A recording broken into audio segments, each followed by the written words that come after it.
What's going on, big dogs? Welcome back to another episode of Market Watch Mondays. I am your host, as always, at Mike Me Up with 2Ps on Twitter, aka Mike, aka a goon, whatever you want to call me, as long as you come and watch the show. I appreciate you more than you know. All right, so got a few things I want to talk about this week. Probably some hot topics that have been floating around on the old Bird app and the fans community. I want to tackle it and give you my view. Probably not the most popular opinion, but hey, I'm not here to be popular. I'm here trying to win and get better. So hopefully you're here to do the same. Beautiful Saturday morning here in Sacramento, California. Just went out, walked my dog, woke up, as you can tell, with my goofy hair right here, a little bedhead going on, but I literally just woke up and wanted to hop on the mic and drop some stats, drop some facts, and hopefully inform some opinions out here, all right? But before we get on to it, man, y'all know what time it is.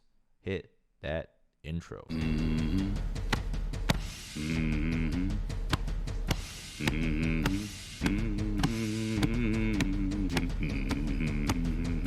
All right, so a lot of stuff to go over. Not a lot of stuff, but a couple main things I want to go over. Before I dive into the main topic I want to talk about, which is, I'm guessing, what all of you are here for, I just wanted to give a little bit more follow-up and insight into my Devy approach, my Devy game when it comes to Dynasty. For those of you that haven't seen last week's episode, I talked a little bit about my overall Devy strategy when it comes to allocating what types of draft capital, how much draft capital I'm allocating to each asset, whether it's a quarterback, wide receiver, running back, and the different risk profiles that are involved with each position.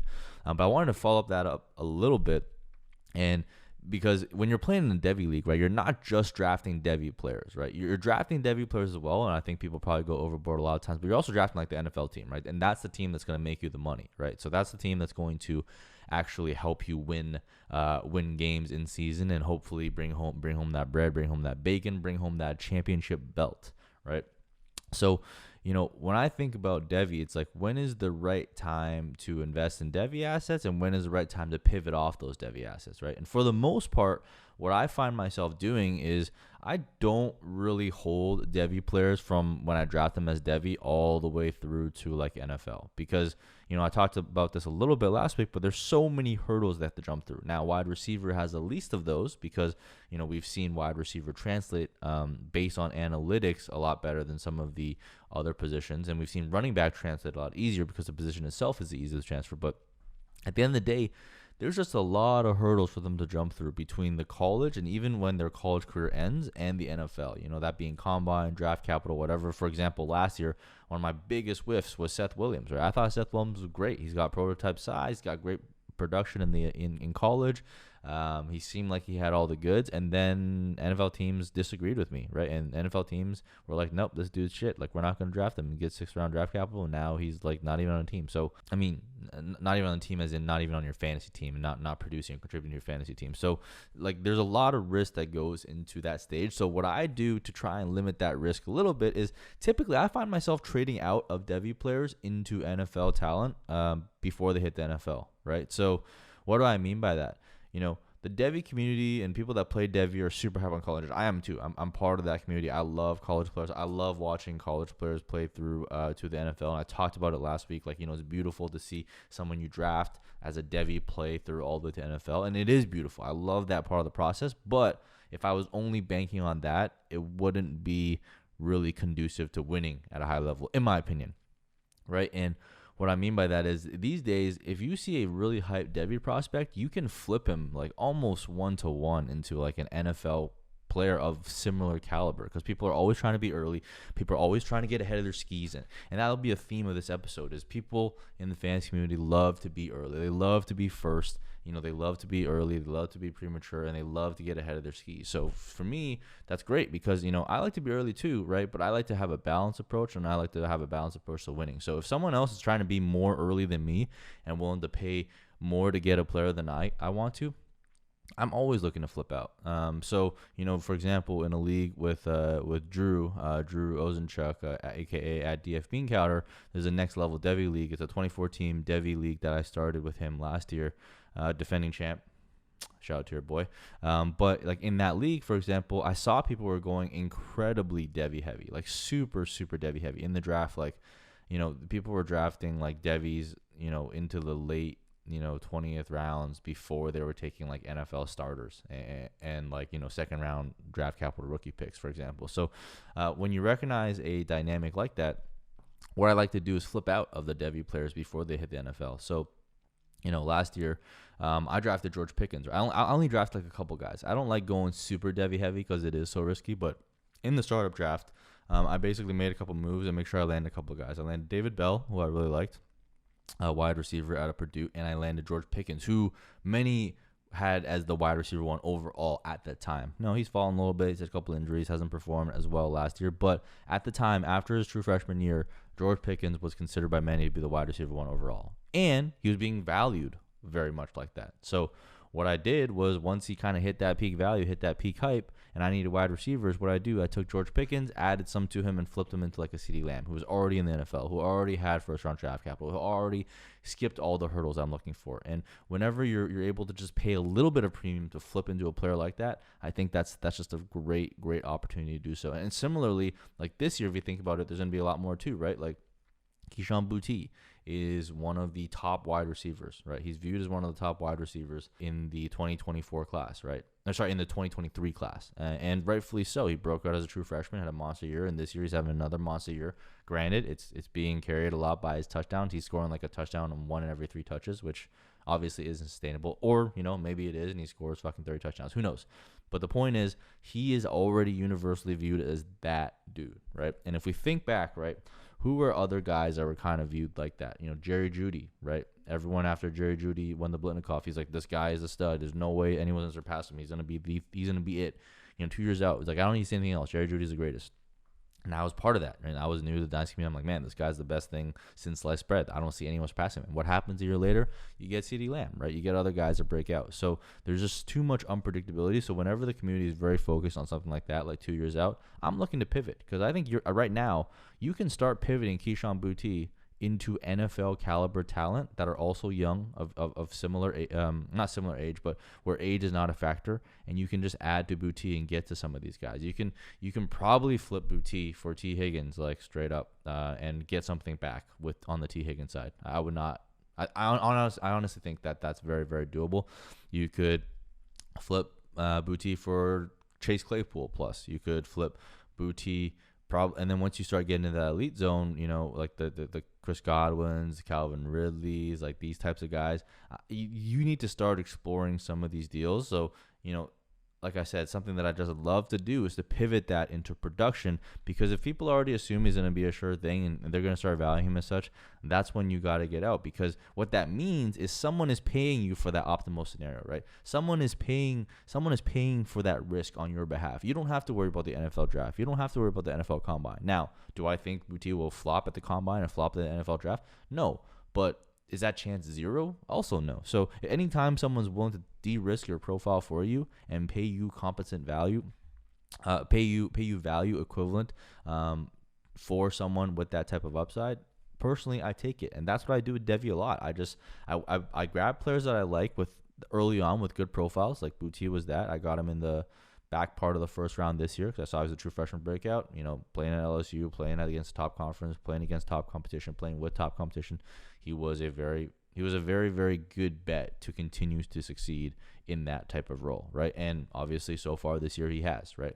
So I like to make those bets early, but then once the community catches up and they're like, hey, I also love this guy. I'm seeing people talk about, how Boutte is a better prospect than JaMarr Chase already, right? I've seen that float around in the Devy community. I've seen, he's already a top 10 NFL wide receiver and all these types of things. Like what you'll find is like people that are super, super deep into Devy, generally, to me, are way overconfident in their ability and player evaluation, right? And it's not any fault of their own. Like we love, like everyone, like I said, part of the thrill of playing Devy is being able to find players early. But you got to play on those emotions. Like other people that play Devy are also the same way, right? They want to find the next JaMarr Chase before he's a JaMarr Chase, so that they can say, look, I did it. I found JaMarr Chase before he's JaMarr Chase. Like people love chasing the upside.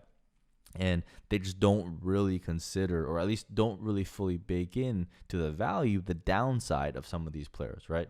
And So in the case of Boutte right now, I have him in the league, and I'm trying to move him. I'm trying to move him and pay up and maybe pay a bridge to get up to that DK level, get up to that Tyreek Hill level. Those true difference-making wide receivers.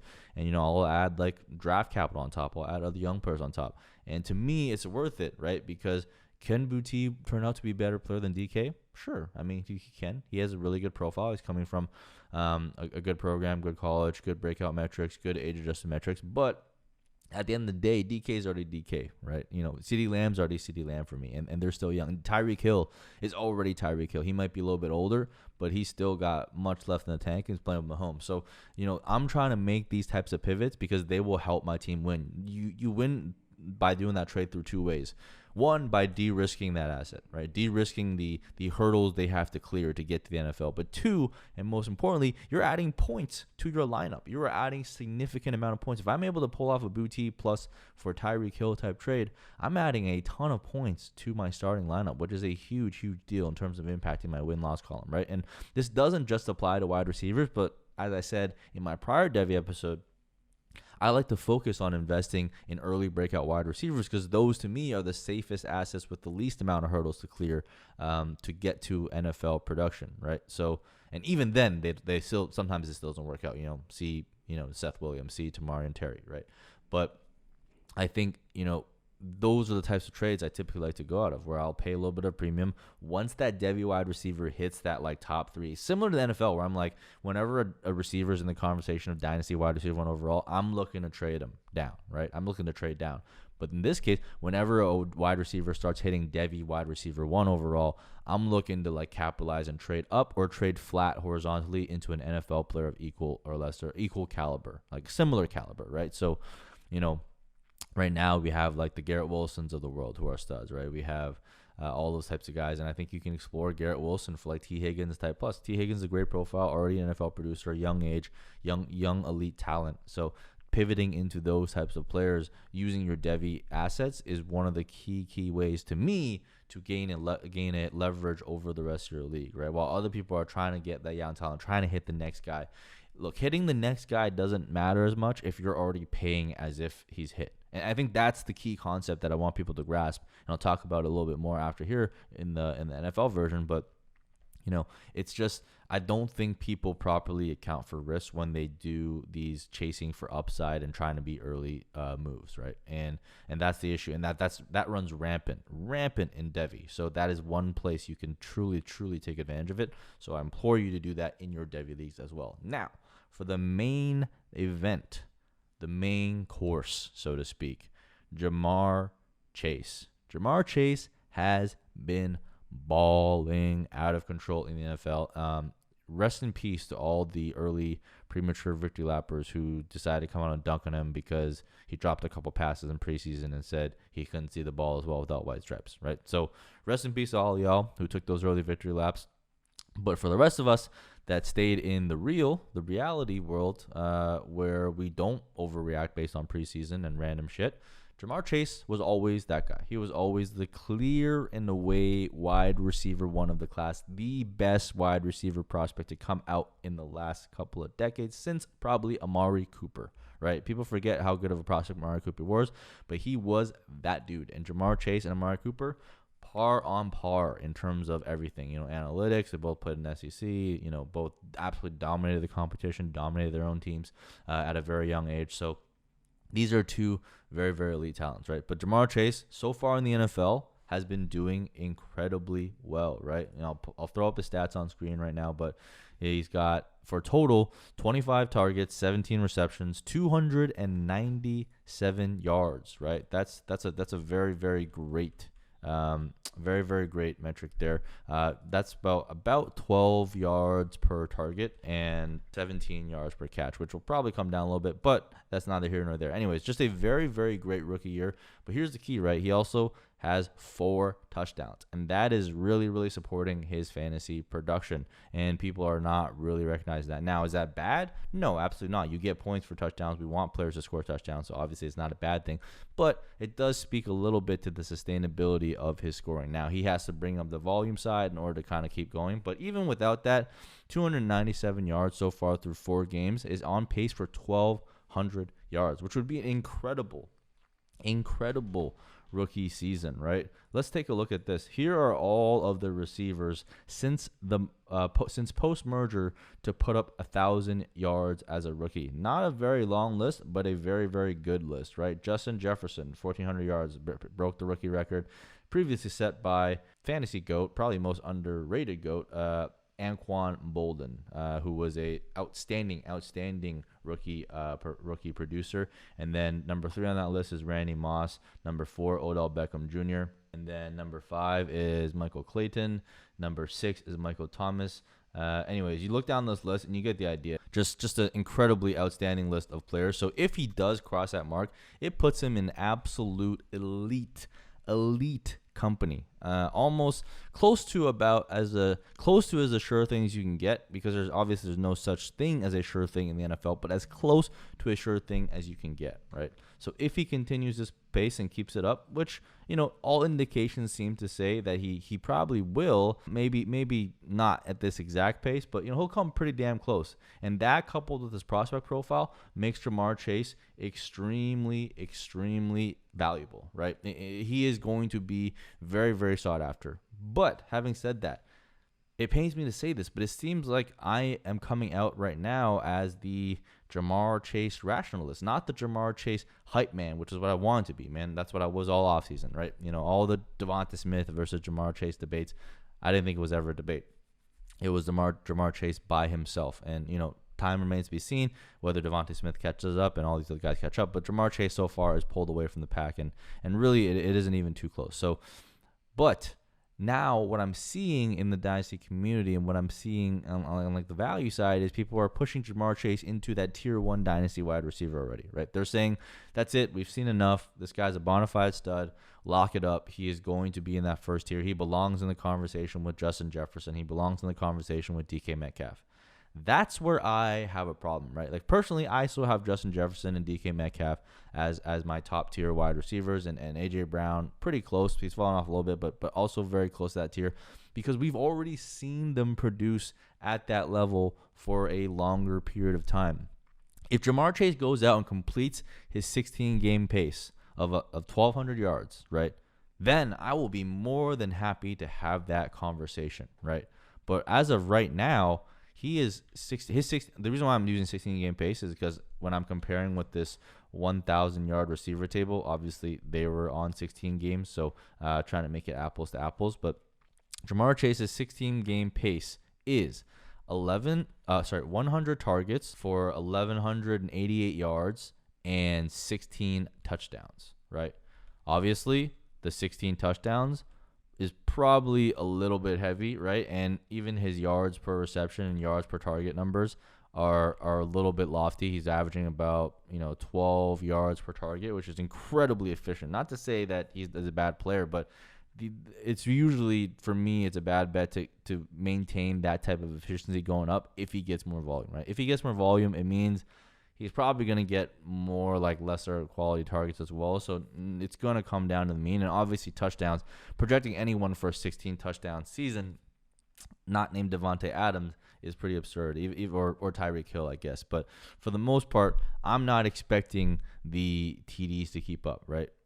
And right now he's scoring 34% of his points are from touchdowns. So a third of his points are from touchdowns. So a lot of people are quoting his PPR finishes, and I saw someone quote that his fantasy points per target was like above 3, and Devontae Adams only at 2. And if he gets more volume, which we expect him to do, you're going to expect those numbers to come down, and that's just rational thought, right? You're not going to expect a rookie to come out and pop 16 touchdowns. If he does go out and pop 16 touchdowns and maintains his level of efficiency, it's going to be scary, right? But I'm not projecting for that to happen. So for me, when it comes to JaMarr Chase, it's a question of who would I rather have, right? If we think back, when I've seen a poll today put up by Troy, good friend Troy.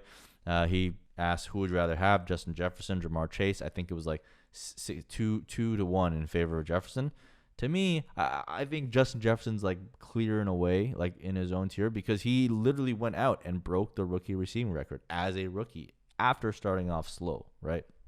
And he didn't do it. He didn't like get all his points via touchdowns. Like he had a lot of yards, a lot of targets, a lot of receptions, right? So To me, Justin Jefferson is in that tier, and then DK Metcalf is in that tier by himself. Now, DK Metcalf didn't have as impressive as a rookie year, but in his sophomore year, he had a massive breakout, right? And that's the thing, like, he had a pretty damn good rookie year, but he had a massive blow up in the second year, and that transition is one that we don't see all that often, right? Michael Thomas is one that did it as a rookie and as a sophomore. He just basically went out as a top guy and then just finished the top guy second year, made the transition seamlessly from wide receiver 2 to wide receiver 1 after Brandon Cooks left. But that transition is not an easy one to make. Now, what I do like and what JaMarr Chase does have going in his favor is he is basically that top dog, like right out the gate, right? He is playing in the X, he's playing in the slot, mixing it up with T. Higgins for sure, but he, by all means, does look like he has that off potential right out the gate, which is very, very encouraging, right? So I don't want this to sound like I'm shitting on JaMarr Chase or pooping on his parade, but I want to be realistic about what his thoughts are, right? Like, to me, NFL production, I value that above everything. I value that above prospect profile. I value that above projected profile or projected stats, right? People are saying, well, JaMarr Chase is on pace for this. Like, great.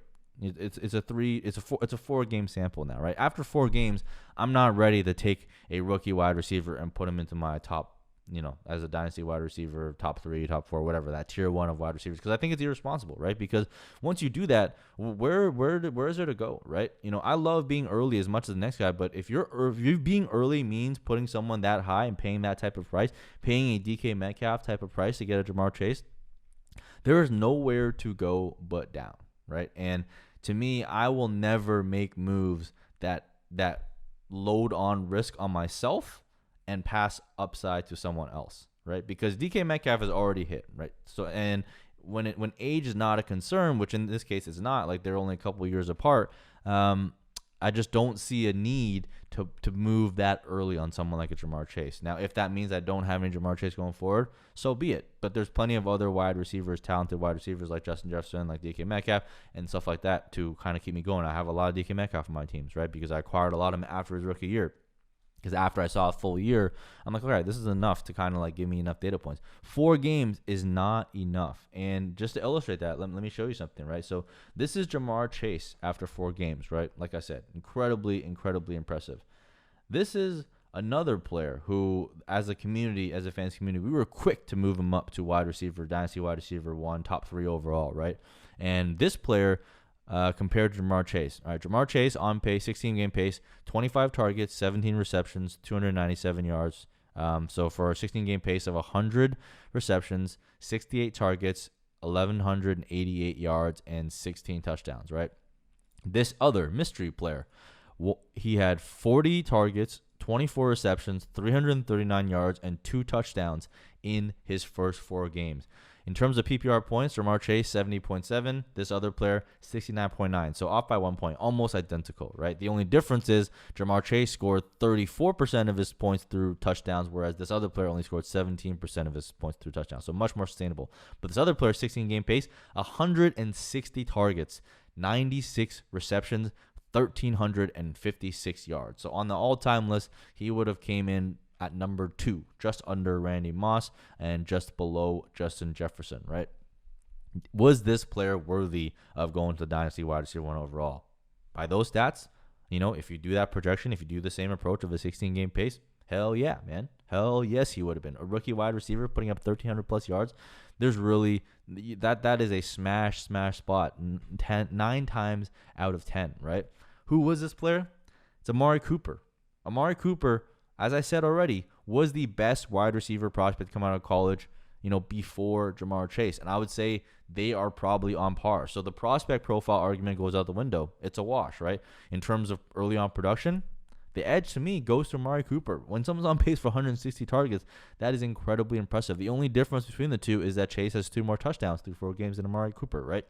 So put that in perspective. Like, now you think about Amari Cooper, like people just shit on him all the time. It's like, he's too boom bust, or he's this and he's that. And all he's done so far in his career is underproduce his ADP, right? And that's why, like, I'm hesitant. Not to say that Amari Cooper is a bum or a bust, because he isn't. I don't think JaMarr Chase will be a bust either. But moving that early on a player into that dynasty wide receiver 2 overall just is not necessary to me, right? You're taking on a risk that is not needed. So That's why I'm hesitant to kind of move Chase up into that group, right? I'm still going to have Justin Jefferson and DK Metcalf in their own tier. I think the conversation begins. I think A.J. Brown is up there as well. But I think the conversation really begins in that next group where it's like, you're trying to battle between production and age. You have Devontae Adams, Tyreek Hill, Stephon Diggs. I think that's where the conversation kind of starts. And you can really make a case for either way depending on where your team is, right? If you're a top contender and you need production now and locked in production, like that is going to be a Devontae Adams, right? A Stephon Diggs. But if you're in a rebuild or if you're loaded and you want to just play the value game a little bit, then absolutely take JaMarr Chase, right? And the thing is, you're gonna be able to pivot off. If you're a contender, I'm betting right now you can pivot off a JaMarr Chase into a Devontae Adams, maybe not Devontae Adams, but like Stephon Diggs plus.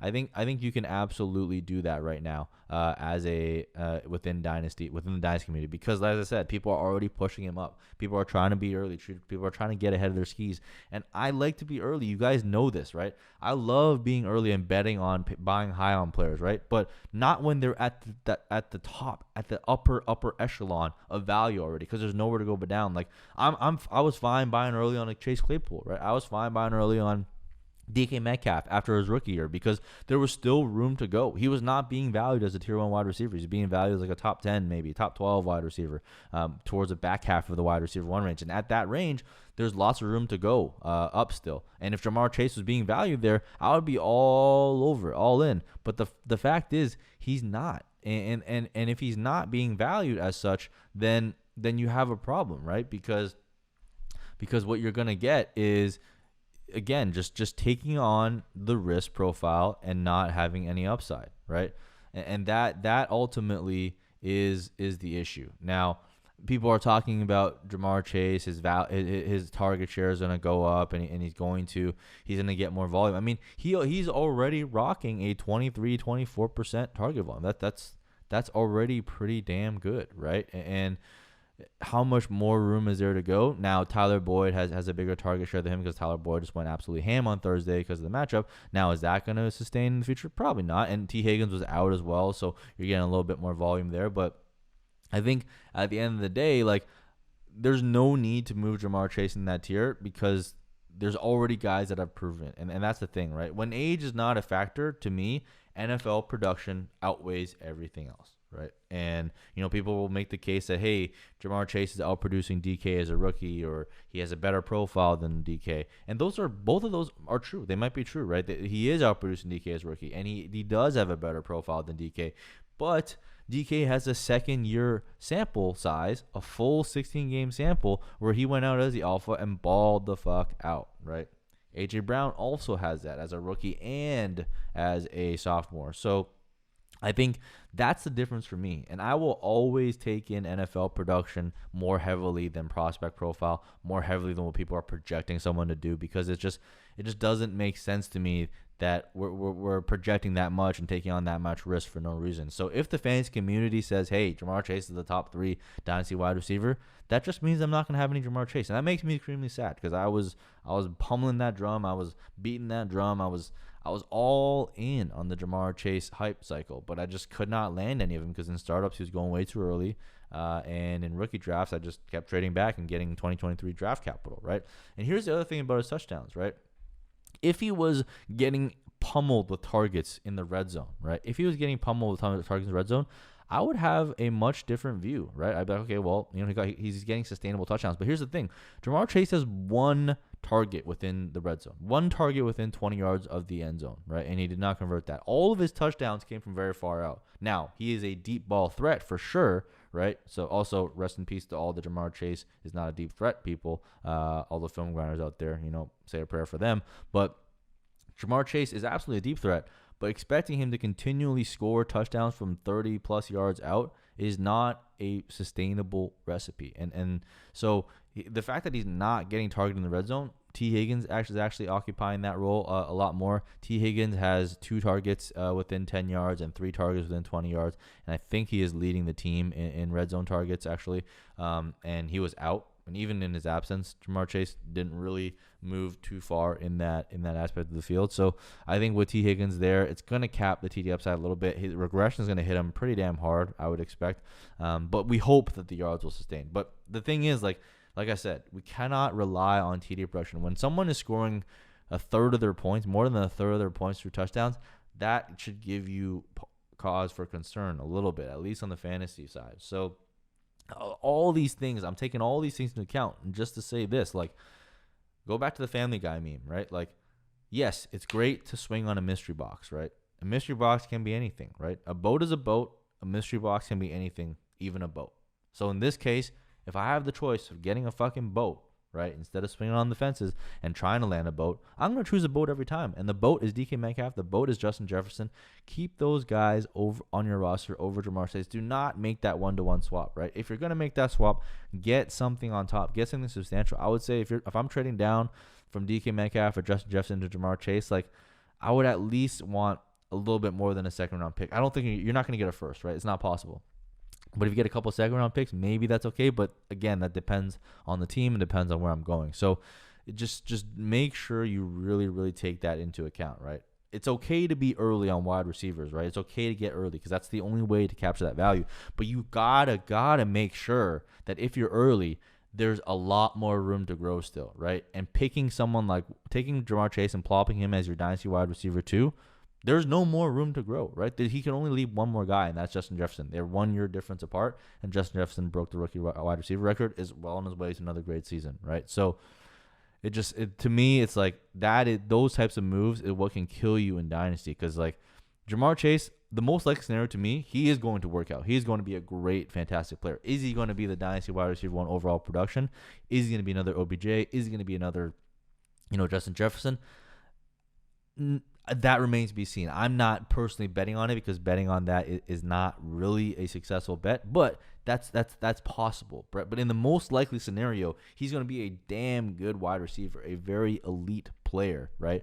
But maybe just not pay off that price tag. But on the downside scenario, he could be another Amari Cooper or worse, where, for 3-4 years, people are trying to pummel him up into that Dynasty wide receiver 1, Dynasty wide receiver 2 overall, and he just continues to disappoint because things don't click down the line. So to me, it's all about weighing that downside and weighing that upside. And if you're paying for all the upside and there's only downside left, you just leave your rosters very, very vulnerable, both from a value perspective and from a production perspective. So, again, look, I say all this to say this. I'm not here to shit on JaMarr Chase, right? We can celebrate the success that he's had. He's a fantastic player, fantastic prospect. Love watching him play. Love pumping him up in the offseason. Love that he was my wide receiver 1 overall. Love that he was probably a lot of your wide receiver 1s overall as well. But let's pump the fucking brakes just a little bit, right? Just think a little bit about what you're doing when you take a player that's played 4 games in the NFL and putting him in as your wide receiver 1 overall. Can he be the next Randy Moss? Can he be the next OBJ? Yes, but there's a chance that he isn't. And just take that probability and take that probability of distribution and weight it across your decision-making process so that you're properly accounting for it. That's all that I asked, right? Everything about JaMarr Chase screams stud to me, right? Everything screams stud to me. But let's wait. Let's wait till the season let's wait till we have a lot more games in the season. You don't have to wait till the very last game of the season. Let's wait. Let's see 10 games, 12 games, see what happens, see what he's pacing like when most of the season is over. Then make that decision, right? And if you're too late by then, that's fine. You don't have to be early. You don't have to be in early on every single player, right? As long as you're in early on enough of them. Especially at the wide receiver position. There's no betting on a top 5 wide receiver to become, a top 3 wide receiver isn't much upside. That's not where the money is made. That's not where I make my money, at least, right? I'm trying to find the guys in that like 10 to 15 range that have the upside to jump in the top 3. That's what I'm looking for. And that's what you should be looking for as well when it comes to the wide receiver position. All right. So hopefully you guys enjoyed. Hopefully you found that helpful. Hopefully I injected a little bit of sobering thoughts into your hype mind about JaMarr Chase. Like I said, this is not in any way a knock on him as a prospect, knock on him as a player. I think he's fantastic. I love JaMarr Chase. Always have. But I just want people to take a calculated and responsible approach in valuing him versus just chasing the Twitter hype cycle and chasing what everyone else says, right? And that's what it comes down to, all right? So if you enjoyed, make sure you hit the subscribe button, hit the thumbs up, turn on notifications so you know when other videos like this are coming out to you. And most importantly, again, come and join the Patreon, right? Come and hop on to the Patreon, patreon.com/ourpack. Again, that's patreon.com/ourpack. our pack. We're talking Dynasty in there 24/7. You know, the season is bumping, so we are in full swing right now in terms of what we're doing here. So again, just make sure you get on there. And then lastly, I want to announce a very, very cool and important partnership that I have with Dynasty Nerds. You guys know I love Dynasty Nerds, Jared Wackerly, Garrett, Dynasty Rich, all those guys. I started over there. They gave me my shot. I started my, I don't want to call it career because I don't have a career, but I started my thing in fantasy football writing for Dynasty Nerds, all right? And we're going to have they're out there building really, really cool tools. One of the coolest tools that they have is the Dynasty GM tool, right? So the Dynasty GM, what it does is it automatically syncs with your sleeper, MFL, Flea Flicker, FFPC, whatever, and it pulls all that data together so you can see all your teams, right? And it tells you where your team's strengths are, where your team's weaknesses are, how you stack up relative to the rest of your team. It's just a great league analyzer, great tool, and then you can go and browse trades and construct trades with your fellow league mates. I used it. I thought it was super, super, super dope, and I think it's just a fantastic tool. And, you know, we're starting a partnership with him as the Wolfpack. If you are a Wolfpack member or if you're just on YouTube here, you don't have to be a Patreon to get this discount. But if you are supporting me and supporting the Wolfpack, make sure you check it out over there. You can go to dynastynerds.com and sign up using the promo code Wolfpack. So promo code Wolfpack, and you'll get a discount of 20% off any membership level there. Just a fantastic product. Make sure you guys click through there when you do that. So it's gonna be awesome, man. I hope you guys are excited about it. Check it out. Let me know what you guys think. I know I use it. I'm not here pushing products often. I mean, in fact, this might be the first affiliate thing that I've actually done. But you know, I will push a product that I think is truly good and one that I believe in. And honestly, Dynasty Nerds and what they're building over there is super cool. So make sure you guys go check that out. dynastynerds.com. Discount promo code Wolfpack, one word. All right, I'll get all that details for you in the description for you guys to check out. But yeah, make sure you go over there and support the homies. And then lastly, yeah, like I said, jump in the Discord, hop on with me. I'm always in there, and we'll talk football all day long with all the great community members and everything else we're building in there. All right, so that's all I got for you guys this week. Until next week, peace out.